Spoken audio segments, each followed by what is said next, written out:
I'd like to call the meeting to order. The Board of Leavenworth County Commissioners. I'd like to invite everyone to stand for the pledge.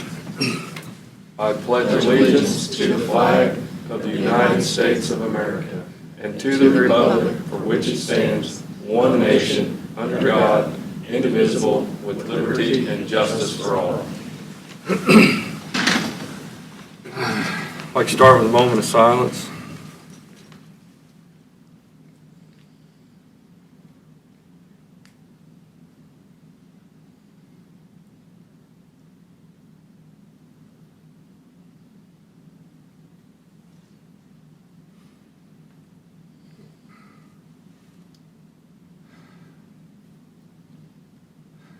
Roll call will begin with Commissioner Stevens. Here. Commissioner Shimke. Here. And Commissioner Smith is present. And Commissioner Culberson.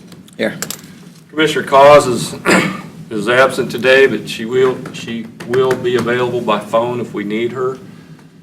So with that, we'll just move on to public comment. We'll open up the public comment portion of our meeting. Anyone from the public wishing to speak, please come forward and state your name.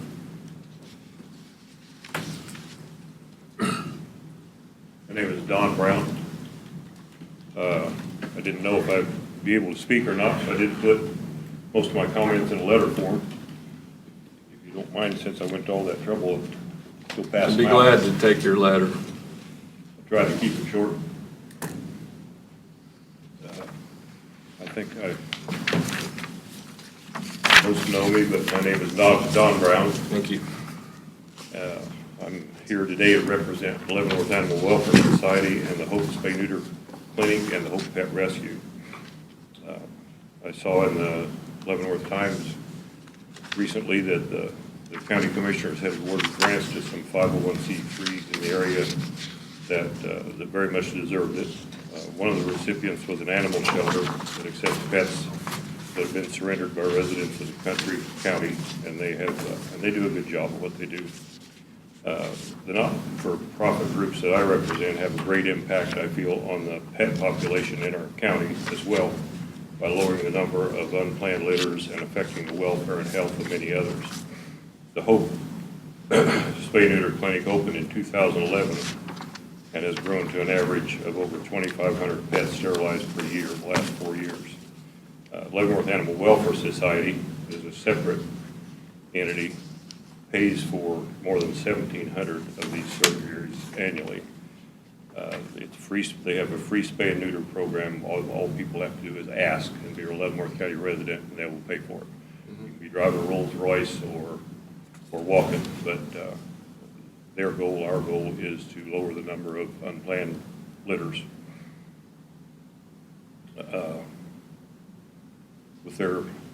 They do about 18,000 a year since 2010, or a total of 18,000 since 2010. It's gradually grown, of course. The veterinary bills also, they spend quite a bit on animals that have been hit by a car or have issues that people can't afford to pay for, and we step in and subsidize, or in some cases pay the entire bill. Their average in expenses is $110,000 to $120,000 a year. We have been fortunate, we've been in business since 1991, when they were first formed. And we've been fortunate with some good fundraisers and a couple of inheritances. And that money won't last forever. It's beginning to dwindle. The Hope Pet Rescue was opened in May of this year. We've taken in nearly 200 pets in 2019. Most were found in the country or dumped, lost, abandoned in some way.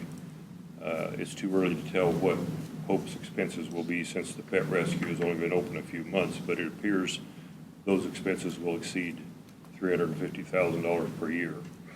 About half of those expenses should be recouped through the low-cost spay-neuter clinic. We do charge laws, and we charge the public and a few other groups that we work for.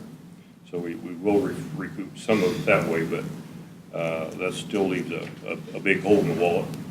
But my request is that these groups that I represent be considered for financial help to subsidize our efforts. Leavenworth Animal Welfare Society and Help Overpopulation of Pets Economically. Both are actively working together and meeting the overwhelming pet-related challenges that arise daily. pretty much it in a nutshell. I guess they would need to come when we do our budget, and starting in June, July, we ask for a request for outside agencies. The monies we used a couple weeks ago was money, there was a $37,000 in an account that we was able to use $12,000 for costs and $11,000 for the Humane Society. Yes. Okay. Okay. Do you have any idea what amount they'd be requesting? I would dream for 25,000 for the Hope, since it's got three separate entities inside its corporation. The laws maybe 15. And Okay. you always aim high. Right. Yeah. But I did wonder what, and you just told me what. Yeah, this, how to we go about it. usually start budgets in May, June, July, have it finalized in August, Okay. and it'd be for the next year. Okay. That's when we And those approve are it. existing organizations where this would be a new. Right. Right. Yeah, but it just falls under outside agencies. Right. But- All right. Are you also approaching the cities? I beg your pardon? Are you also going to approach the cities for a request? I hadn't thought of it. I just saw in the newspaper that it had happened here. We work pretty closely with animal control. We give them a lot. I don't know if they'd be willing to give much back, but yes, it would be good to talk to Pat Hallfamer. And I think what we've talked about, we're going to have a work session on this type of issue about the funding of the, Outside agencies. well, about specifically on the animal control. Mhm. And I think we want to work together with the cities. The county doesn't want to bear all the right. responsibility. Well, and I've been involved in this sort of thing for several years, and many of the county's pet problems are created by city, and sometimes the city's problems are caused by county. So it would be good if they would, if y'all could work together. There's thousands of them out there had no idea. When we spay and neuter 2,500 a year, and animal control is still full, there's a lot of pets in the neighborhood. But I've worked, the part-time animal control officer, Glenn Berry, I've worked with him on several different situations, and he's got a rough job. Yeah, And I think he's doing a good job. absolutely. One thing that's came up at the previous meeting was that Leavenworth County does not have a rabies ordinance. Does your organizations have any stand on whether we would approve a rabies ordinance? I'm sorry, Leavenworth County. There's no ban on there's no requirement for a rabies vaccination in Leavenworth County. Yeah, everything that goes through our clinic, that's the only thing we require is a rabies vaccination. They don't leave without a rabies vaccination. And it's only $10, but there are still some people that complain about that. But I don't know how it's so hard to enforce that, especially with dogs in the country. Majority of them run loose. I've got a dog that's never been tied up since the first week I had him, but he's in my driveway every night when I get home. But he's a black lab, so if I got a rabies certificate for a black lab, there's several hundred in the county. It'd be awfully hard to really enforce. I know we had a lab, and every once in a while he'd end up in jail because he gets in heat or something, Yeah. and then when you have to go pick him up, that's when it would come into play. Yeah. When the rabies. Yeah, it would be good. I don't think there's just very, very few rabies cases in the state annually, but one's too many if some Right. person or kid especially would get bit. But I think it'd be awfully hard to enforce, but it would not be a bad thing to have in place. Used to never hear about measles either in kids. Yeah. Yeah. But anyway, anybody else have any questions, Mr. Brown? No, I'm just glad you spoke up, Don, and we'll make sure, I'm just glad you spoke up, and we're gonna make sure we include you when we work on this in the work session, and then when we get the budget hearings going too. So I'm glad you said something. Be happy to work with you in any way that I can and appreciate anything you could do for us. I just appreciate you allowing your business facility just to accommodate these It needs. works out well for all of us, I think. Yeah. Well, not many people would do that. So it's something I really felt, I was too old to start it. You don't have to put this in the paper. I was too old to start it, but I for several years, was worried about it. And I don't want to be sitting in a retirement home and can't get up and wishing the hell I'd have done it. So we went ahead and dove in and All right. making it work. All right. Well, We thank you appreciate for it. everything you do. Thank you. Thank you. Thanks. Anyone else, public comment? I just have, before he talks, Mark, do we have a standardized deadline for all those requests? Well, the new requests are kind of unique because we don't know they're coming in, but typically we send out a letter to those agencies that are normally on our funding, and we give them a timeline to respond so it can be included in the budget. It varies from year to year, but they always get notification. The one that we do that has the hard and fast deadline by policy are the historical societies. So we have typically a set-aside amount of money, and we ask them to have their requests in for that money by, I think it's May 1st. And then the board then decides how the money is going to be split up, because we always have more requests than we have funds. And I just wrote, a note on here to send Dawn the request during budget time that he will submit, and then it will be, at the board's discretion during the budget hearings. And we do try to do that if we realize that there is a new organization out there that wishes to approach the board.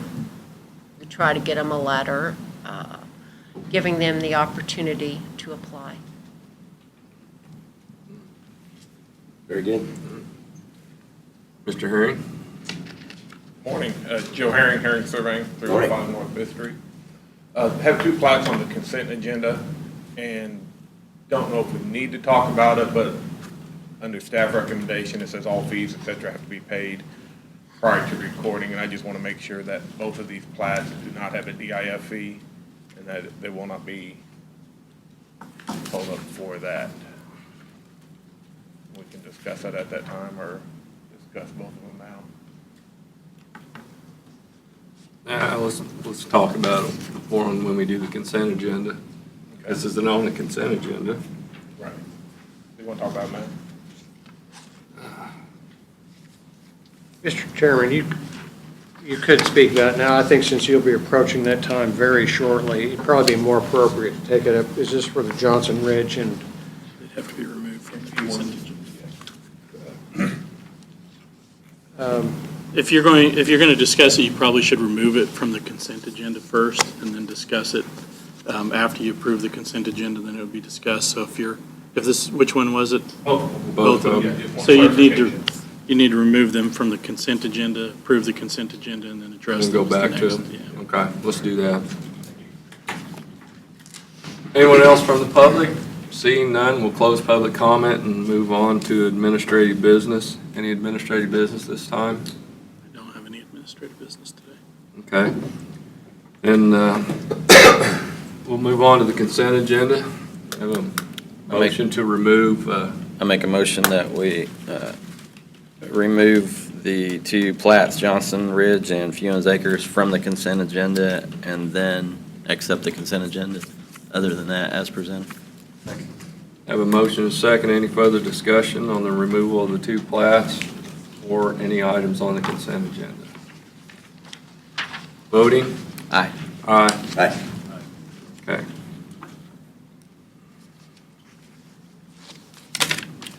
Well, we'll move on to the,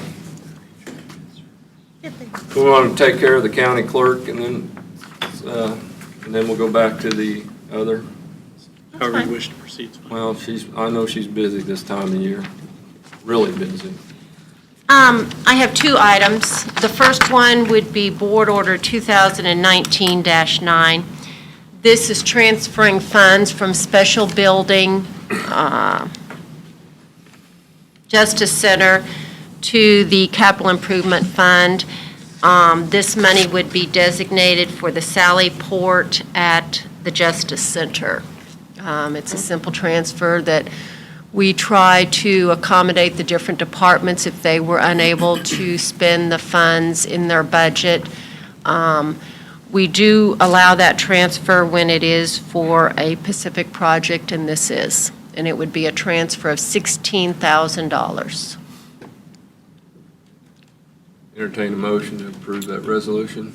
I make a motion, we approve resolution 2019. It's board order. Oh, it's board order. I'm sorry if 2019. And did you say it's -9? Uh-huh. 2019-9, for $16,000 from special building to the Justice Center Fund, to the Capital Improvement Fund. Have a motion and a second. Any further discussion? Voting? Aye. Aye. Aye.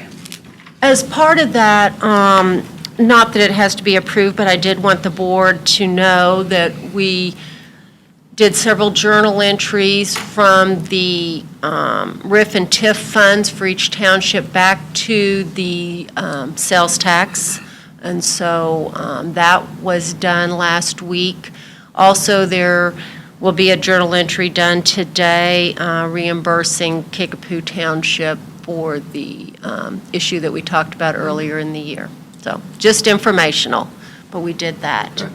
Now, on the FEMA money that we anticipate getting in 20, do we think we're going to get the money in 20 for the tornado?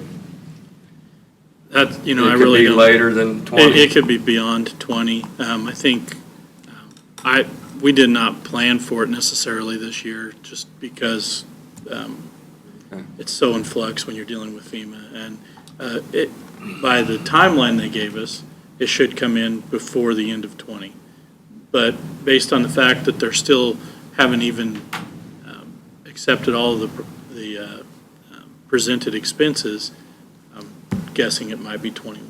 But either way. Well, if it'll it go is back. 21, I mean, can we put together a line item for reimbursables, like for Public Works could get money back into their budget from that, so money goes toward the roads instead of tornado cleanup?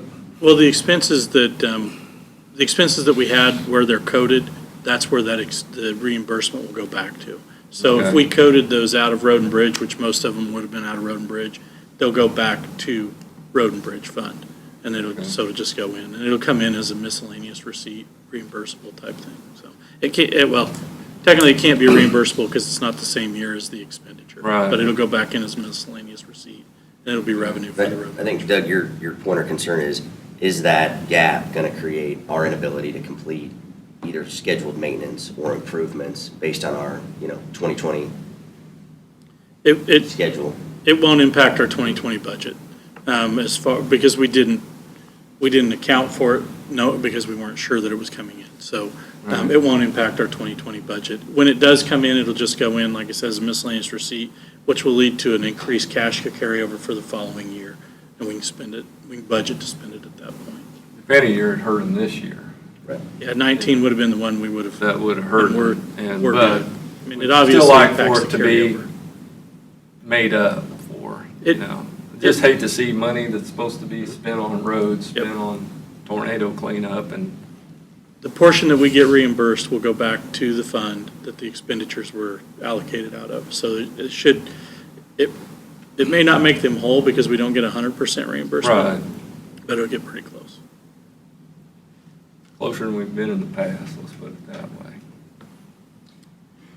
Okay.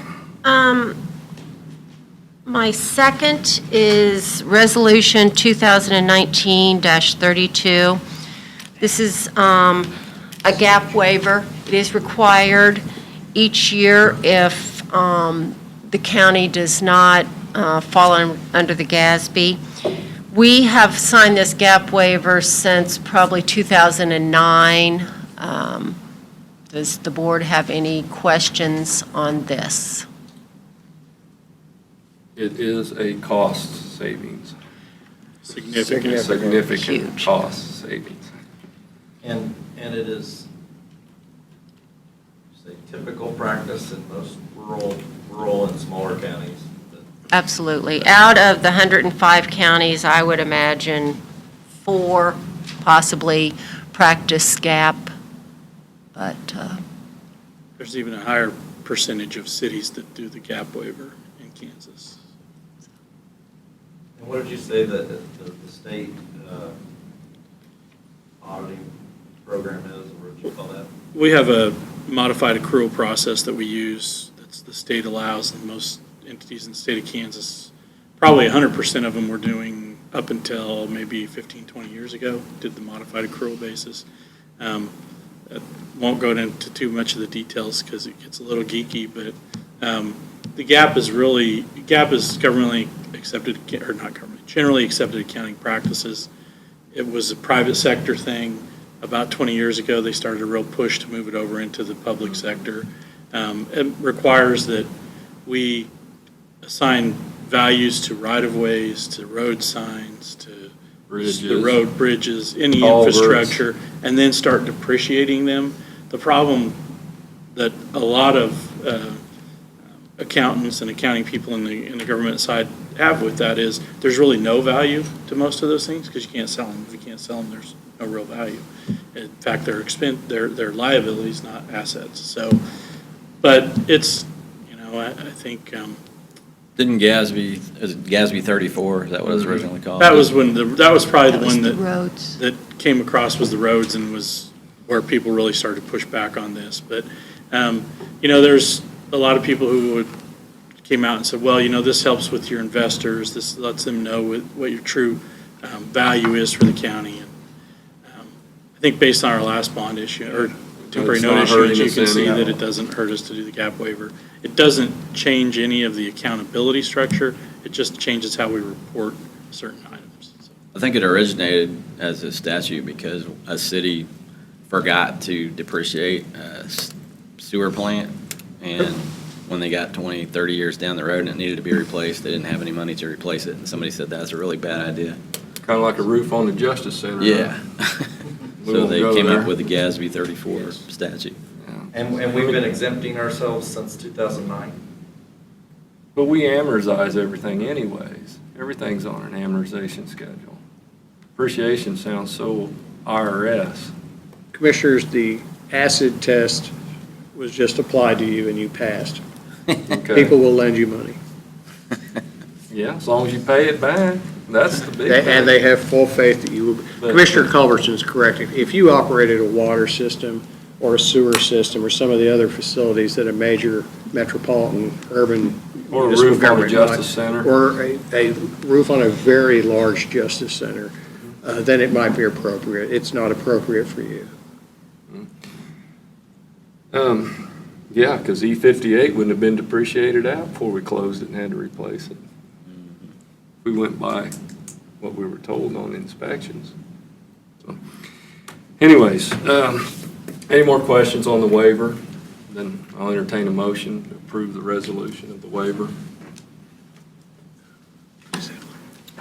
Make a motion that we approve Resolution 2019-32, waiving the requirements for KSA 75-1120A as they apply to the County of Leavenworth for a year ended 2019.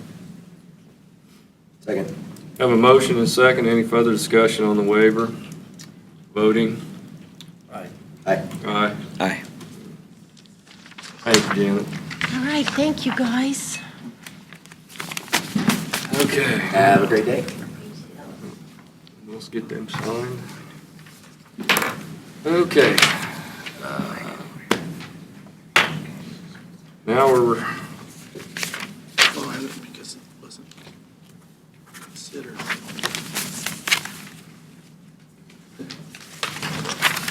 is there anything else before the board before we move on to the two plats? I don't know that we have anything else from a staff's perspective. Because these were on the consent agenda, which didn't anticipate any discussion, there's nobody here from planning and zoning.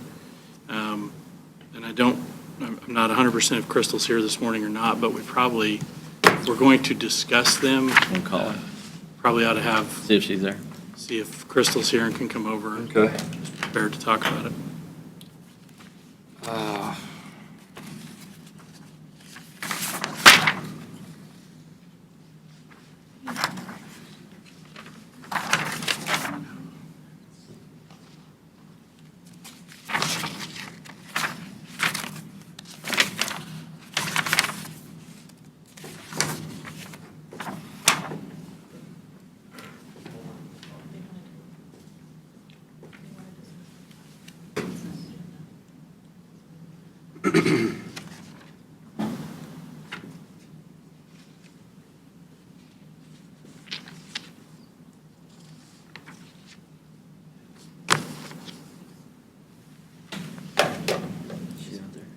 I didn't, I didn't think she was, so.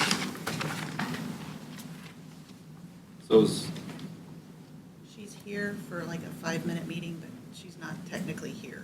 okay. We're supposed to be off today. Yes. So you're saying we can't discuss it without planning and zoning, or? Well, I mean, you can obviously discuss it. I'm Okay. just saying that, We can just talk about it. I'm not- Just don't make any motions. I'm not Totally. sure that it would, We can approve these plats? well, I don't know that I would recommend approving a change to what was presented by staff when staff's not here or prepared to discuss that change. Okay, So that's my only. You could definitely put it on next week's agenda. okay. You want any discussion in today, Mr. Herring? Yes, please. All right. And it's actually just concerning, it's not adjusting the plat or changing anything that was approved by planning and zoning, other than the vague statement of all fees will be paid prior to recording, which brings us to the diff fee.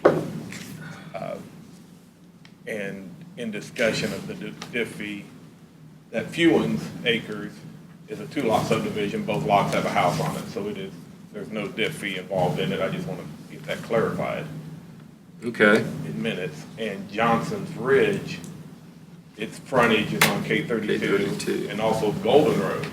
Last year we did Linwood Farms, or earlier this year, which Golden Road is on the dust abatement program, which should have been this year or next year. And the DIF fee for the road frontage along Golden Road was waived for Linwood Farms, and it's supposed to be waived for Johnson Ridge also, because the counties already have this under their improvement plan.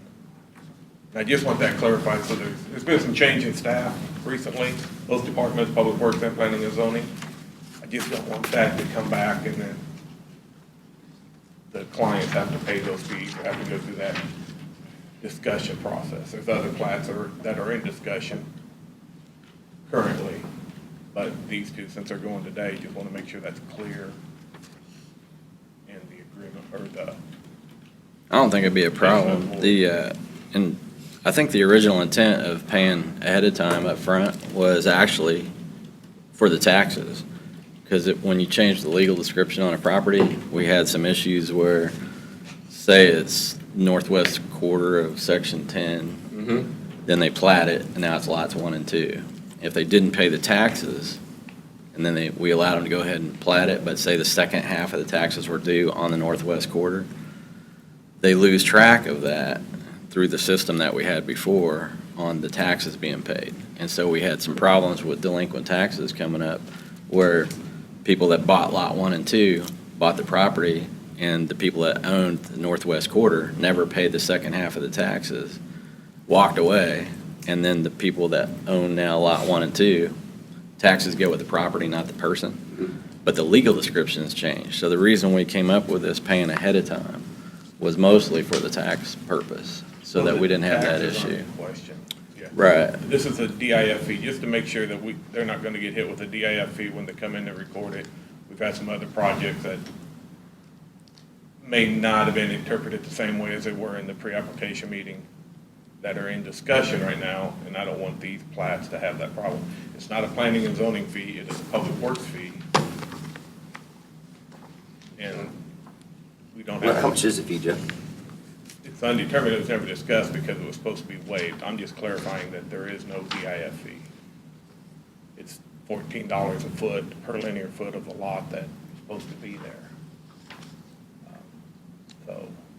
So before we approve these, we just need to get with Crystal. I would put them on the agenda for next week, Make table sure them to a that- date certain, well, I guess you don't necessarily Lauren need is to do not that, here but to discuss this, I'd put them on for next week where they're actually on the agenda, so we plan to discuss them, and then that way staff can be present and prepared to talk about it, so. Does that work? Well, I just want to clarify it. I mean, I'm not changing anything on the plat. I would appreciate them approved today so they can record them and get on with doing what they're doing, but if we need to have a full-blown meeting. what did come up in the planning commission meeting? The board. DIF's not even mentioned in their staff report. The only thing in the staff report, it just states very vaguely, all fees must be paid. Well, that leaves the door wide open to say, oh, well, you owe this fee. Right. And I just want to make sure that for my discussions with them and through the process, that the DIF fee does not apply to these two plats. That is all I'm asking. I think Well, that could have been clarified before today's meeting with staff, Joe, but I just, again, my recommendation would be if you're going to make, without, when you have a request that comes in last minute like this, I think it's better to make sure that everybody is on the same page. And if that's the case, then I would prefer that we put this on an So agenda. next week, you would expect staff would be able to come to us and say, here are the fees, Here. not assumed, not Right, proposed. yes. I don't get the linear, That's the way the fee is always calculated on these. right, but so, forgive me, but just because it's always been done that way doesn't mean it's the right way. Like, I That's- hate that fees can be assumed after the fact and a landowner, developer not That- knowing ahead of time I- exactly what those fees are, so then they'd have the ability to come in and address the At the board. plat. Right. Yeah, and. So I'm just saying about the process of it. One statement of, it's all fees. Mm-hmm. And, it was addressed with staff at planning level, but the director is no longer there. Now we have an interim director, and she is on board with no fees. But there's also public works director. This is a public works fee. So getting the two departments to work together, we discussed a year ago, is very important because we have conflicting viewpoints. And I don't want to get in that point again. We're already having it on another plat that's in discussion. I don't want to have that discussion continuously on plats. Especially plats that have been in the process and been assumed to be going this way. Crystal? I kind of stopped thinking about it once you called, so. Come on up, Mr. Chairman, I think there's a relatively quick solution to this. I don't know if you'd want to take it this morning. I think it'd probably be better to have a full discussion, but it says all fees. I think that's kind of stock language, and I've discussed with Crystal that we're going to go through all of our forms. That language is more or less put in there for ease. It should read all fees identified as follows and specify amount. And that way there's no additions in the future or subtractions in the future. And that's a semantic change that can be made in all of our future submissions to you. So if there's no fees listed, then there's no fees. And not future, it's like all fees as may ever be Relevant. thought of for this, yeah. If No, they're it not just, listed, they don't exist. if it's not listed, it doesn't exist. Clarification I was wanting. Thank you. We'll just change the form. But as far as these two plats, you're okay with that? Are we talking about the plats that were on the consent agenda? Yes. All right, I just came in to sign purchase orders. Yeah, Johnson Well, we appreciate Ridge that, and. So, yes, I believe that Johnson Ridge, is that I think that's the one that doesn't have any fees, it's only RIF. I remember. Because they're on the dust abatement program. And Fewens has 2 lots with 2 existing houses on it. Right. So the diff doesn't apply. I think I would defer to David and, Commissioners, in the future, I think we'll just, rather than just have that language, which I think is just created out of a matter of ease, we'll, as an additional matter of ease, include additional language that basically says all fees as identified in the staff report. So if there's no fees identified, they Then don't there are no exist. fees Going forward, going Going forward. forward. Joe, going forward. Going forward, so to these 2 plats, there is no diff fee. It's not listed. Well, there's no fees listed, it just says fees will. correct, so Consent. what we do is we send it to Public Works, and because they determine the diff based upon the road type Footage. and the traffic counts and such, and Public Works they calculate that fee, and then there's always a memo with the packet that says diff fee is $1,472 or whatever it may very well be, and then one of the conditions is the applicant shall adhere to the following memorandums, and that memorandum is referenced in the staff report. So Chris, so my question earlier, and thank you for joining us on your day off, is really just about our process and how it could get to the consent agenda for approval and fees still not having been assessed. So my question is, when it goes to planning and zoning, ergo is approved and then comes in front of the board, I don't think there should be any confusion as to any fees. The property owner should know exactly what they're getting into, one way or the other, and then they have the ability to address this board as to why they believe those 2 fees or 5 fees are being assessed and whether or not they're fair. So while I like that Counselor's recommending us to include those and with detail, I just want to make sure that as a part of the process, it doesn't get to any type of approval here with those still not being, Hanging out being there. identified. Yeah, that's problematic for me. We'll do better. We'll do better. We'll make sure it's taken care of. Okay. For these 2 plats, are we gonna, Knowing what we know, then I don't have a problem with approving these 2 plats in today. Knowing what we know now. Well, my only thing would be Because is it if would we come back can make a if we have- motion that per the discussion recommendation, there'll be no diff fee, but it still says what other fees could be assessed after the fact would have been my question, so. If you wanted to argue the legal aspects of it, no fees could be assessed. Subdivisions go through a review process and are approved as written. No more could you assess additional fees on these subdivisions in the future than the owner of the subdivision could unilaterally change all the boundaries and the interior lines. So it's fixed upon your approval. However, for assurances to all parties involved, we can specify the fees in the future. In other words, you can't, after the fact, start adding on fees and taxes because it's approved as submitted, just as all the other aspects of the subdivision are. But I think point's well taken, and we'll simply amend the language as presented at the time of the hearings and before this board. Okay. Well, what can be considered a fee? Is a building permit a fee? Septic inspection? Subdivision fees? fee, no, the subdivision fees are exactly that, the RIF and TIF. So Okay. All right. So Joe, on behalf of the applicant, would, if we make a motion just to make sure that the diff fee is waived for these 2 plats, that would be sufficient in your Yes. opinion?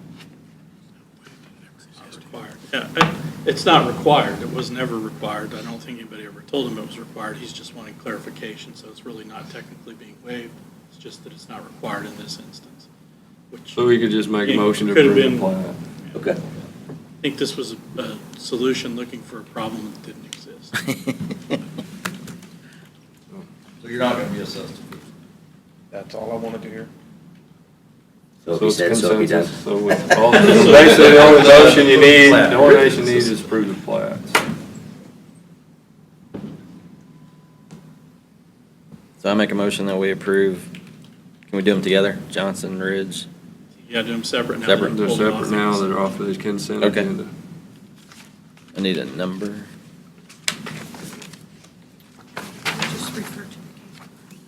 They're not assigned resolution. So I make a motion, we approve case number DEV 19-115 and 116 for Johnson Ridge. Second. Have a motion and a second. Any further discussion on the Johnson Ridge plat? Voting? Aye. Aye. Aye. And I make a Gentlemen, good day. second Happy New motion. Year. You too. Thank you, Crystal. Happy New Year. Have a great day. Thanks, you too, guys. Commissioners, all right. And a second motion, approve case number DEV 19-117 and 118 for Fewens Acres subdivision. Second. We have a motion and a second. Any further discussion on Fewens Acres? Voting? Aye. Aye. Aye. Aye. Okay. We have any other business for the board at this time? Motion to adjourn. So moved. Voting? Aye. Aye. Aye.